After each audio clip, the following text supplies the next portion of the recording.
Almost 2.5 years ago, we got Operation Hydra, an update that somehow, to me, was disappointing. Because at the time, I was following very closely every leak and update that came to Counter-Strike Global Offensive for months following Wildfire, due to a lot of evidence piling up about the continuation of Co-op Strike, an experiment that was essentially a cooperative, linear, story-driven campaign built right into Counter-Strike Global Offensive. From my perspective, it was one of the most interesting things that the Counter-Strike team had done with the game in years. And even though we did end up getting much larger updates, such as CSGO Survival Mode, which turned into Danger Zone, the Panorama UI update, and the introduction of new maps and weapons periodically through small content updates, the fact that we are still waiting for a continuation of Co-op Strike or an expansion on that idea still looms over the heads of anybody that was around during that period. Because don't get me wrong, Operation Hydra was a great update. It introduced a lot of different ideas that still stick around today. However, that was 2.5 years ago, and as far as Counter-Strike updates go, they have definitely gotten a lot smaller, however, a lot more frequent. Now that partly has to do with shifting priorities, as more and more people are being shifted over to the flagship project in order to be able to finish it up within this calendar year. And as most people know, once that finishes up, quite a few people will be freed up to work on other things.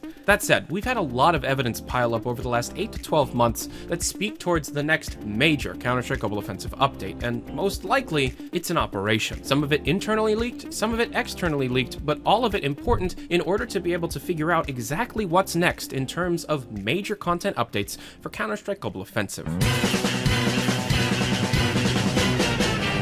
This video is sponsored by swap.gg. Check out the link in the description if you want to be able to trade your unwanted CSGO, Z1BR, Rust, and Dota 2 skin for skins you may want for equal or lesser value. The entire process is quite easy for any user that wants to be able to exchange any skin for any other skin in the swap.gg inventory. Through the link down in the description below, swap.gg is able to exchange any of your personal skins for any of the skins in their own swap.gg inventory for equal or lesser value. Check it out down in the description below, and thank you very much swap.gg for sponsoring this video, and hopefully it will sponsor again in the future. First, about 25 days ago, there were significant changes to the Panorama UI system. In the update that brought Breach and Seaside along with the scrimmage game mode for CSGO came some updates to the Panorama UI, introducing new UI buttons specifically for game mode types that are currently hidden from the player, all related to cooperative game modes. Now before going forward, I need to clear something up. There are two types of cooperative game modes within CSGO, one called Co-op Mission and another called Cooperative. All of the code we're discussing is called Co-op Mission, which is specifically Co-op Strike, the linear story-driven co-op campaigns from Operation Wildfire. Cooperative are the Guardian missions that we saw in Hydra, and Danger Zone is just called Survival. The hidden buttons in the UI allow players to be able to choose missions of a specific campaign, invite a limited number of players into a lobby to play said campaign, as well as the possibility to save one's progress within an active mission in order for that party to return to said mission. And then you also have in-UI leaderboards for those missions. Within Panorama UI, all of this had to be added back in. These are not leftovers from Operation Wildfire. These were all rewritten between the years of 2018 and 2019. Because currently, within Panorama UI, we do not see the previous operation journals or leaderboards. And the Guardian UI only had the features added back into the game with the most recent Battle Pass. Also, as a side note, it's been found that 54 cooperative missions were added within the game. Each operation has a list of missions, or quests as they're called within the game's files, for players to be able to complete within a journal. Each one of them are labeled with a number and an ID. The number is related to what operation or update it's from, and the ID relates it to which quest. We now have 54 different missions for update number 10. These were not used during the Battle Pass update, and in fact, they've existed in the game's code since April of this year. So the Counter-Strike team seems to be pairing the game's UI for a different type of update, one that allows players to cooperatively compete campaign levels. So is this a new operation? Do we have more confirmed information? Yeah, we do. On the resume for a well-known workshop contributor for both Dota 2 and CSGO are two maps, Import and Grind, both labeled as, quote, featured in a an untitled, upcoming DLC. The description of this person's CSGO related work is as follows. Quote, I've released 5 fully playable multiplayer maps. 3 of these maps, Black Gold, Import, and Grind, have shipped as official Valve DLC. These maps were designed and iterated on with player feedback to craft and tune competitively viable multiplayer spaces. Of course, most people know that Import and Grind have not shipped as official Valve DLC, and it also needs to be stated that as found on SteamDB's listing of CSGO, there are unreleased DLCs on CSGO's app ID. So Counter-Strike Global Offensive more than likely is receiving a major update in the form of a quote-unquote DLC. Now, operations have been referred to as downloadable content by both the team and workshop contributors that have been accepted in the past, so it is safe to assume that the term DLC is instead just being used interchangeably with major content updates. So let's say we do get this update. Let's say that all the rumbling and rumors that have been going on within the mapping community of Counter-Strike Global Offensive related to co-op returning and operations returning, but with possibly a different map introduction system, what can we expect from Operation 9, whatever it may be called? Well, actually, there's a lot of currently unreleased features found within the code of Counter-Strike Global Offensive, some of which are still continually updated, and we're going to go over a few of my favorites. The TAC-21 sniper rifle has been seen in different updates, ranging from October of 2014 all the way up to the Panorama UI update. The compound bow is something that was first introduced in May of 2016, itself being a brand new mechanic to Counter-Strike, having players hold down their firing button to pull an arrow back and releasing it based on how long it's charged, as well as allowing users to attach purchased grenades onto the weapon's arrows. The MK2 grenade appears to be a reskinned version of the HE grenade, introduced in May of 2016. The Sonic Smoke grenade, introduced in October of 2017, relates both music kits and cosmetic changes to smoke grenades, in the code referencing every available music kit at the time to customize a smoke grenade. The keychain being a cosmetic addition to different weapons that have jiggle bones and move around as you move weapons around, have different forms and likely would be opened in a capsule. These were introduced in mid-2017 and come in different flavors such as AK-47, Banana, Bloodhound, Grenade, Plasma Ball, and Sugar Skull. Wearables is an entire cosmetic system that has been attempted internally and externally many times over the last few years, starting in 2016. And most recently, the gloves that we all kinda hate had a change in their localization tokens, instead of referring them just as wearables to instead as wearable gloves, likely hinting towards the idea of more wearables being introduced and needing more localization tokens for each.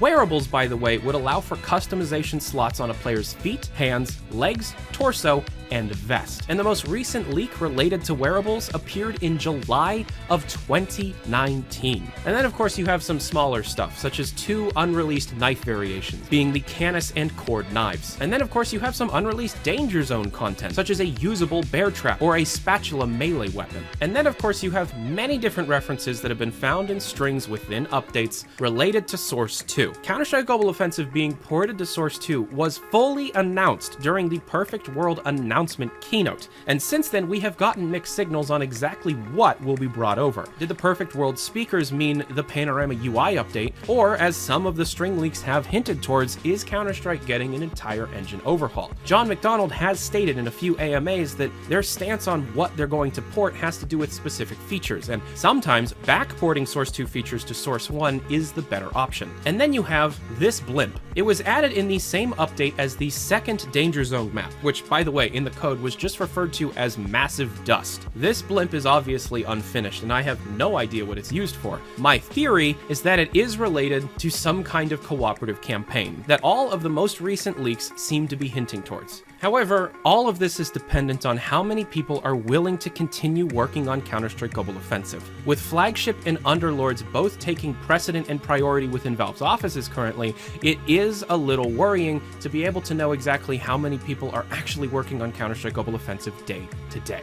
Now, while remembering that the number of people who work on a specific team can actually change every single day, the most recent count is that the Counter-Strike Global Offensive team has between 29 and 30 37 people, putting it far ahead of most other teams. And the Counter-Strike Global Offensive team is actually moving floors. They have been stuck in the same room for a while, and apparently the last couple of days have been focused on moving their offices to one of the more recently renovated floors in Valve's new office. Not because they're expanding their team, apparently, but instead they have just been really cramped in the room they've been in for a long time. Maybe that will allow more people to join once the flagship is out and Underlords is fully released, but we'll just have to see, and time will have to tell. If you want to be able to follow up on all of the topics I cover on this channel in real time, check out my Twitter page linked down in the description below. It's at Valve News Network, no K. If you're confused about anything, if you have a question about anything, my DMs on Twitter are always open, and my email is tylermcvicker@yahoo.com, also down in the description below. If you want to be able to support these videos, check out my Patreon page, also down in the description below, and thank you very much for watching. I'm Tyler McVicker, this is Valve News Network. Have a good day. Adios.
Speculation. It's totally a developmental progression of Co-op Strike. Co-op Strike is one of the most interesting things that Valve has done in a very long time. Very Half-Life-esque level design with Counter-Strike Global Offensive's mechanics played cooperatively online. Sure, everything that we've had up until this point, specifically Cement Plant, has been very small, and there have been many different string leaks over the last 3 years that hint towards the idea of people wanting to expand what they're doing. Now, another speculation of mine is that operations, if they ever happen again, are going to be very different. How Valve introduces maps into the game has to do with the popularity of said maps, and they're not trying to put in 5 at a time. They've recently just been putting in 2 every couple of months, and the person that used to be in charge of finding the maps, communicating with the mappers, and getting the maps added in, Matt Wood, retired from Valve earlier this year, and was focused on Danger Zone for the last few months of his job, so the lack of an operation could have an explanation there. Instead, my speculation is that the operation will be focused on Co-op Strike and general Operation Journal missions that can be completed in any map. Hopefully we'll be able to get some kind of lore behind it like Hydra and Wildfire, and most of all, I hope that the cache remake that FM Pwn has been working on for a very long time is introduced alongside. However, as the Counter-Strike team told me directly in person, they do not hold back finished content to be able to package with other items. Whenever they packaged updates together, such as the Nuke remake and Wildfire, it was by total coincidence. So we'll just have to see. Thanks for putting up with my speculation, and have a good day.